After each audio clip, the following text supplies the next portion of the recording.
By this time, it was already 1942. Then the first big action or liquidation of Jews took place, during which a lot of people died. Gisela and her family managed to survive because Germans would search by last name, and if they found someone, they would take everyone that lived there. And luckily, they weren't on that list. It was the first mass execution. Before the first action in June 1942, the ghetto wasn't closed yet, and their house remained in the ghetto. But after that action, the ghetto got smaller and was surrounded by a partition, and the house they lived in was outside the ghetto. So they were forced to move. They moved into the area of that destroyed synagogue.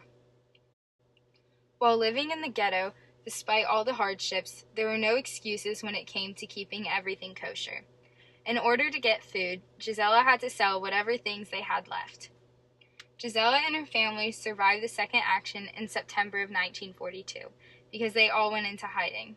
She and her sister hid in one of the basements in their house. Her parents were able to survive and hide somewhere else. During Yom Kippur in the ghetto in 1942, Gisela rebelled and decided not to fast, which was hard because her family was very religious and they did not have much to eat.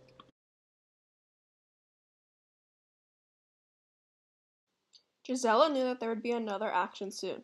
When everyone started saying that an action is about to happen, Gisela left the ghetto on a Sunday, and on the next day they took her parents and her brother. During the third action in November of 1942, Gisela lost her family and only her and her sister survived.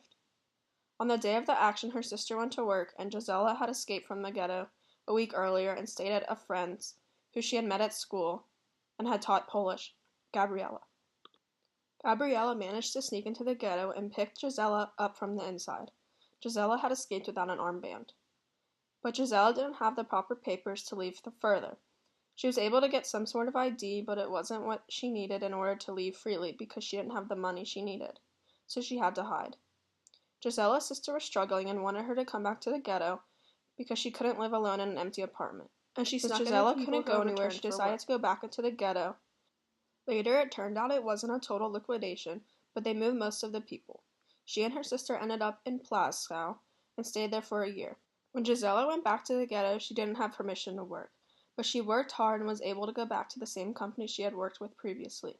She worked there with her sister August of 1944 until the end of they were moved the summer of 1943. Specifically, in Auschwitz, they shaved their heads, took away their clothing, Gisela and put them in barracks together with three more friends they knew from Plaza. There they worked physically and barely survived the laborious transport, but luckily she and her sister were saved by their uncle.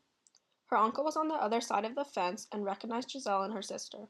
They told him that they were about to be transported, and he got their tattoo numbers and managed to get them out of the transport. But those friends went and did not survive.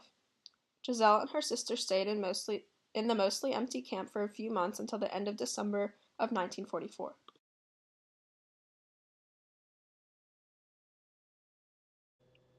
On December 30th, 1944, Gisela and her sister were taken to Bergen-Belsen in one of the last mass transports. They were put in barracks where the conditions were very primitive and were way too crowded. That was when their starvation truly began. Gisela caught typhus at the camp, but managed to get better. But when her sister got sick, she got worse and worse every day. And then the English came and liberated them. However, they were too late to save Gisela's sister. If they had come a week earlier, there would have been a chance. But her sister was like a skeleton then, and it was too late for everything. They were freed on April 15th, and she died April 23rd. And when the English came, they said through the speakers not to worry, that they were free. Gisela remembers that she wasn't even joyful. She had no idea how to be happy. Gisela couldn't believe it was really the end, and wasn't really conscious of anything.